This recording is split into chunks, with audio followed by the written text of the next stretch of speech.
partnership as a badge of honor.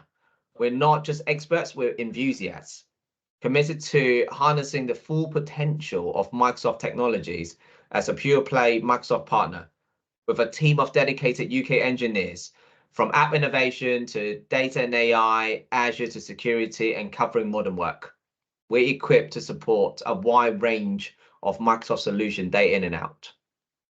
So throughout the next 25 minutes in this particular session, we're eager to share our knowledge and insights on Azure Arc. And we're equally excited to hear your thoughts at the end of our conversation and session here. So without further ado, let me pass you over to my colleague, Anthony. Thank you, Johnny. Appreciate it. And thank you everyone for attending this webinar. Quickly, the agenda, as you can see there, really the focus today is to look at the Windows Server 2012 OS, which is now out of support, the ways in which you can protect yourselves, but the main focus is going to be a newer option, and an option that may be absolutely perfect for some of you, which is to protect it using Azure Arc. If we have time at the end as well, what I'll do is I'll demo this, because obviously demoing licensing is not really the greatest thing in the world, but I do want to demo Azure Arc because there are some additional free services that you can gain from that, not just the fact that you can protect your out of support servers. So I'll start now. What I would say is there is a Q&A section at the end. If you do think of any questions during, feel free to pop them into the chat, but I'll deal with all the questions at the end once I've completed the demo. And this is for around half an hour, so it should be fairly snappy. So the main reason we're all here, and the reason for this webinar, of course, is that around 6-7 weeks ago, of course, Windows Server 2012 and R2 is now out of support by Microsoft. Obviously, this follows 2008, a few years ago as well. And what that means for anyone that's still got servers that are running this OS, and we know that's the case, we know this is the case, whether it's our current customers or new customers or just the statistics that we're getting from Microsoft. What it means is you will no longer receive security updates, non-security updates, which is probably less severe, bug fixes, but also technical support. The main one here, obviously, which is worrying for businesses, is that security updates.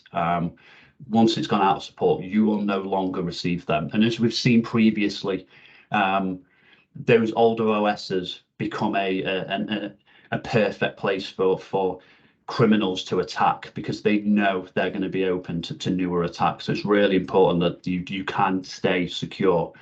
The way that you can do that, and I'm going to talk about this throughout this webinar, is by applying ESUs or extended security updates.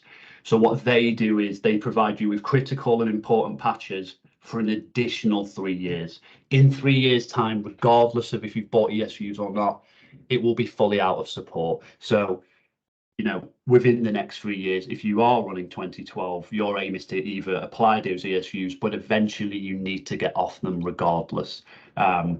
As it shows at the bottom there as well, ESUs will not provide things such as new features and design change requests or anything like that. It's purely security updates, and obviously that's the main reason why you would buy ESUs. So let's have a look at some of your options first of all.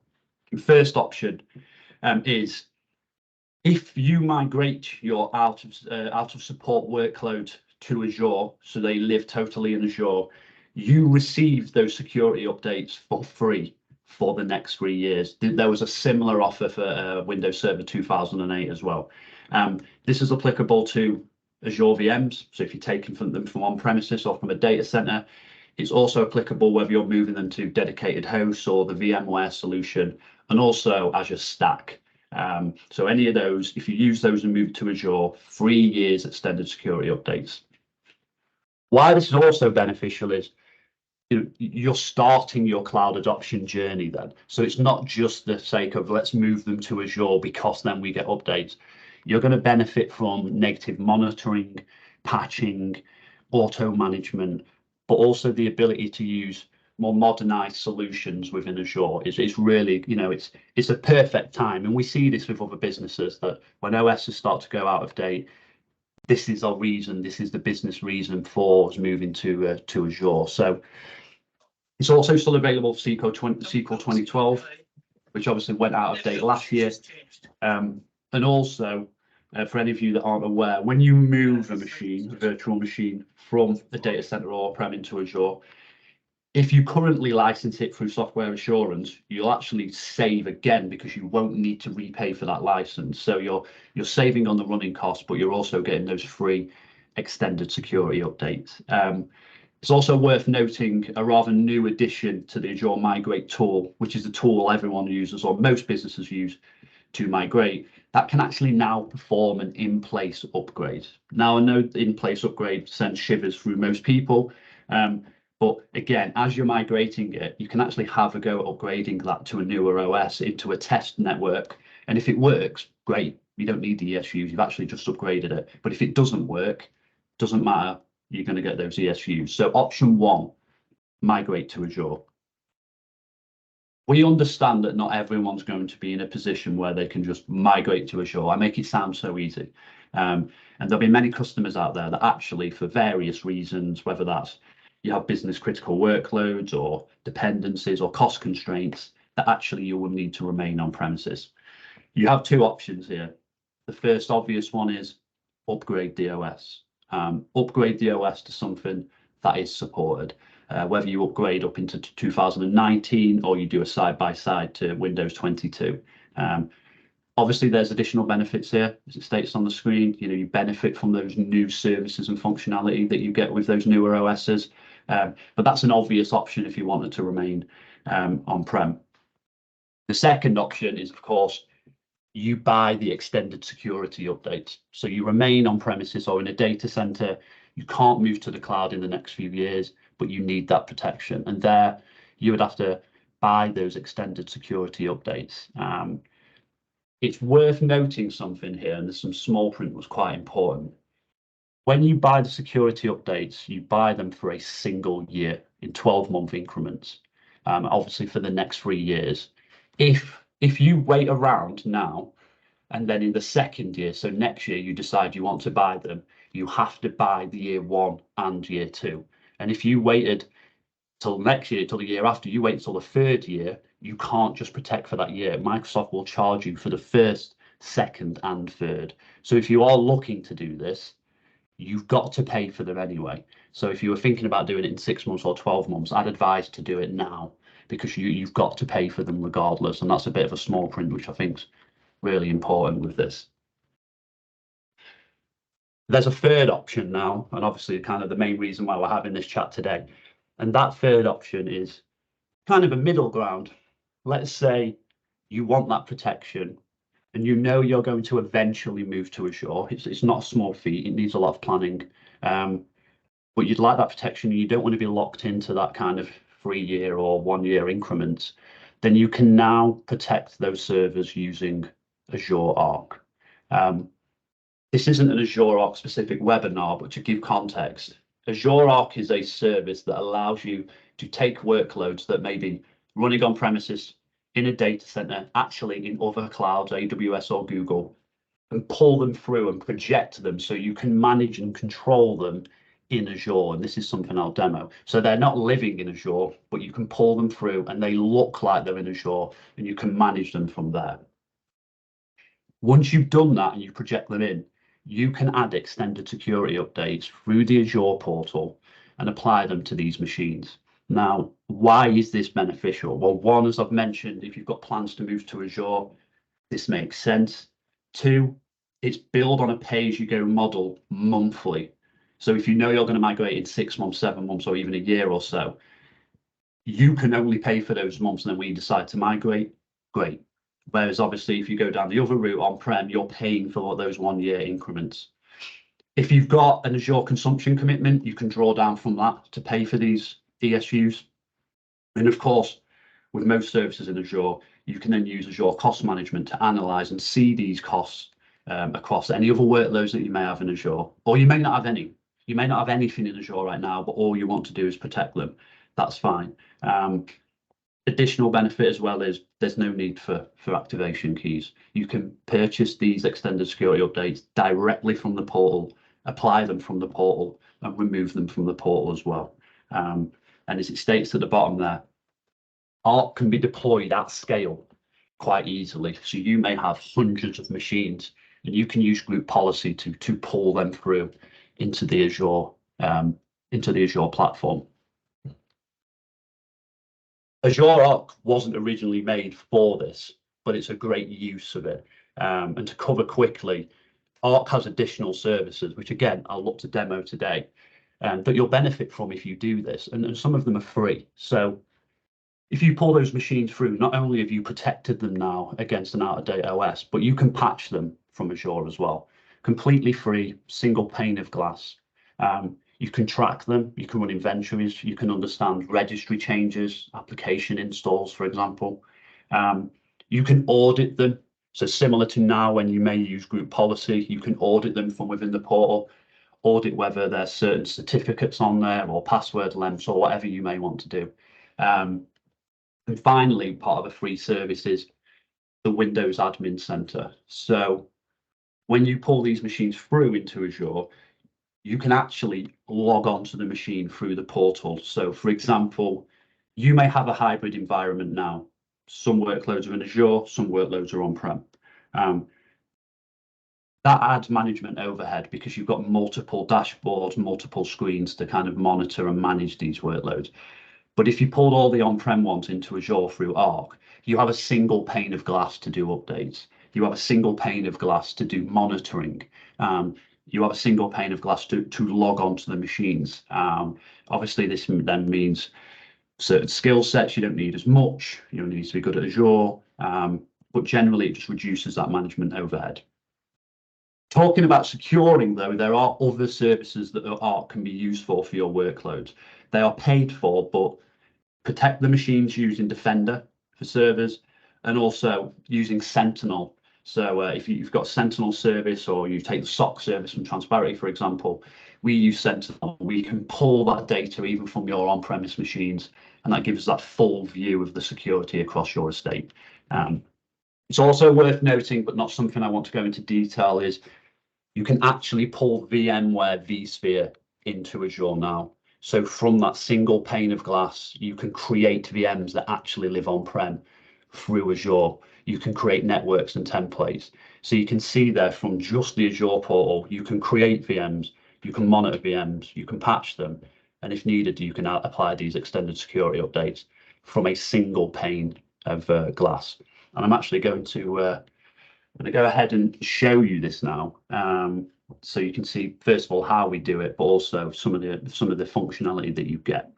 So I'm in Azure now, and like anything else, inside of this Azure, I've got virtual machines that obviously live. They live in Azure. Here we have the Azure Arc service, the main screen, the overhead, and if I go to machines here, you can see my example. So I have Windows boxes, SQL boxes, and Linux boxes that do not live in Azure. They're on-prem, they're elsewhere, but I've pulled them through. I've projected them into the portal. And as you'll see up here, one of the newest functionalities we've got is these extended security updates. So, for example, if one of those machines that I projected through was a 2012 box, I could go in here and look to create a license. Give it a name.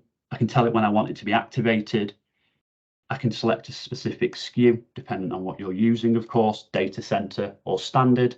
And then I decide whether I want to license that and what type of cores. So, for example, if you have a server on premises that's a Hyper-V server, it's physical, but that's got VMs running on it, you may want to license the physical server, first of all, which would be via physical cores, but you may obviously want to license the out-of-date OSs on the actual virtual machines, in which case is virtual cores. It's worth knowing that with the virtual cores, there is a minimum of 8 cores. So if you've only got a 4-core system, you'll still have to buy an 8-core license to apply that across them. But this is where it's done in here. And again, that's going to show up in your cost management. It's going to be pay as you go model, and you can cancel it whenever you want. Again, if you were keeping it on-prem, you're signing up for a minimum of a year there, really, and it can become rather expensive. So That's where it's done when we want to apply those security updates. And again, that's done from Azure Arc. The machines you see here and the machines that you may have, you can bring them into Azure via various methods. The simplest is group policy. You can use a group policy to push it out to all of your machines. You could even do that specific to out-of-date OSs, and that can onboard them into Azure so you can see it as it is now. If I click on one of them to show an example of how good this tool is and the functionality you're getting for free. Up to this point, I've pulled that machine through, no costs have been incurred yet. As you can see here, this is a Windows 2022 box. First of all, as I mentioned earlier on, you can use updates. You can use Update Manager. You may be using WSUS now, SolarWinds, or any other third-party tool, but you might have workloads in Azure that are using Azure Update. Why use different services? Bring it into a single pane of glass, reduce the requirement for certain skills, and reduce management overhead. Works similar to any other patch system. Tell it when you want to patch it, what patches that you want. And again, this can be used across on-prem, AWS, Google Cloud, or of course the workloads that already live in Azure. And that's one of the things obviously you can do, and again, for free. You can monitor that machine. So even though this machine doesn't live in Azure right now, I'm going to monitor like I do all of my other services in Azure. I can see detailed information. I can view a map of the machine to see what it's speaking to, where it's speaking to, sometimes great for security, troubleshooting. And I can treat it like any other service. So I could set up alerts, which could be emailed to me, or they could be connected to an ITSM tool, for example. But again, you would see this exact same view if this machine lived in Azure, but it actually does not. Just managing it that way. You can run policies, as I mentioned earlier on, similar to group policy objects. You can enforce certain things, password lengths, logging people out, whatever that may be. There's all sorts, desktops, but you can enforce that through policies. So again, removing the requirement for GPOs if you don't want to use them once you move to Azure, completely fine. There's also security. Now, this is an additional cost, of course, and it's not switched on, but you can switch on Defender for the servers to get that same protection as you would do in Azure, regardless of the OS that you're running, by the way. So again, this is all pulled through. This is obviously not living in Azure. And as I mentioned earlier on, you could be in a world where you might have some machines in AWS, some of them on-prem, some of them in Azure, but your engineering team or your support team are able to just live within the Azure portal. You could patch them, and you can even log on to them from this portal through an HTML5 browser and administer them through Windows Admin Center. You change registry settings, install new apps without leaving this dashboard. And of course, as I mentioned earlier on, something that's fairly new is the ability now to add VMware vCenters, so you can even control your hypervisors that you've got on premises. It's worth noting there are additional services, but some of them are in preview, such as controlling Kubernetes on premises, controlling Stack HCI. And also, and again, not something for this, but it's worth noting, Azure Arc isn't just used to project services into Azure. Using something called a bridge, you can actually go the other way. So now using Arc, you can run virtual machines, app services, functions, logic apps on-prem. Enterprises, some of them have requirements for certain DR, availability. You might have restrictions around where you keep your data, but you might still want to use some of this functionality of Azure. And Arc can actually be used to do that. So you can deploy cloud-based services back on-prem using something, as I've mentioned, as the Azure Arc bridge. Don't have anything else to demo. Hopefully I've showed you your different options that you've got. Obviously I've covered the Azure Arc one in more detail. Very simple to pull the machines through. There are multiple different ways you can do it, but it's simple. But once it's in there, you've got Update Manager, tracking, policy, and the ability to remote onto the machine through there for free. And that started from the 10th of October when those became free. On top of that, you can apply even further security through Defender. So not just protecting the OS, but using Defender and all the functionality that you get with that too. Jump back. Yes. Obviously, we've run through this, fairly quickly today. We are offering a free of charge Azure Arc workshop. It may well be that you want this workshop because you just want to talk about that additional functionality. It may well be that you only want to talk about protecting out of support servers. We are completely flexible there, but feel free if you wish to get involved in one of those workshops. There should be something popping into the chat anytime now.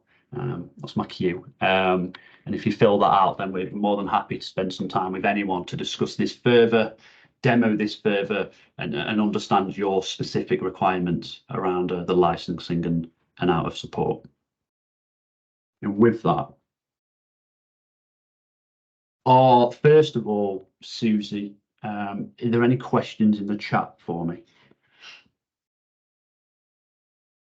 No, there's nothing popped up in the chat at the moment, Ant. Excellent. Is there anyone that would like? Is there any questions from anyone on the webinar that would like to ask during this Q&A? John Sang has his hand up. Go ahead, John. Go, John. You unmute. Yeah, can you hear me? Yeah, we can. You mentioned there's an 8 vCPU core for VMs. Would you kind of bundle that if you had 5 VMs, for example? Yeah. So you can. So it's a minimum of 8. And to be clear, for SQL, I know we're not focusing on SQL today, but for SQL, it's a minimum of 16 cores, but that's the minimum basically purchased. So if you had multiple machines that came up to say 16, you had 4 machines that were using 16, you could just buy 2. You've just got to cover your total estate. So if you had 2 4-cores machines, you wouldn't have to apply 2 8-core licenses, if you get what I mean. You can spread it across them. And what they've done as well, you may have noticed it when I was demoing there, they've got kind of mini licenses for 2 cores. They're basically to fill those gaps. So if 8 doesn't quite cover it, you can buy a few of the 2 core licenses to cover it, but the minimum is 8. It's also worth noting that if you've got let's say you've got a Hyper-V server on-prem, and that's got Windows Server Data Center, if you license it for Windows Server Data Center, all of the virtual machines on there will all be covered by ESUs. If you use a Hyper-V machine, for example, and it's only standard, it will only cover you for 2 of the virtual machines. All the rest you would have to cover. So if you've got data center licenses and a lot of VMs, license the data center version for the ESUs, and it'll trickle down to all of the virtual machines on there. That was a good question, by the way. Any other questions? Nothing more in the chat at the moment. No problem. Well, did we pop the poll in, Susie, for the? I've popped the poll in and I've had some responses. Yes, excellent. So we've had some people who are interested in the Azure Arc workshop. So we will follow up with you directly afterwards. Thank you. 100%. And we also we've got some blogs on our site that I've written before, and there'll be some further ones around Azure Arc. Obviously, we have a blog around this end of support with the OS, but again, you may sat on this call and you don't even have an the end of the support OSs, but you're more interested in Azure Arc. Again, go to our site. We have blogs. We'll be releasing more, and we're more than happy to do these workshops with you. So yeah, there's no more questions. No more questions, no. And I've popped a feedback form into the chat. If you have a moment, please feed that in so we can continually improve the webinars that we share with you. Yeah, and as always, I really appreciate everyone's time joining us today on this webinar. Hopefully, we'll see you all again, and I'll look out for the polls and then the workshops. But I really appreciate it, everyone. Excellent. Thanks. Thanks, everyone. Have a lovely afternoon.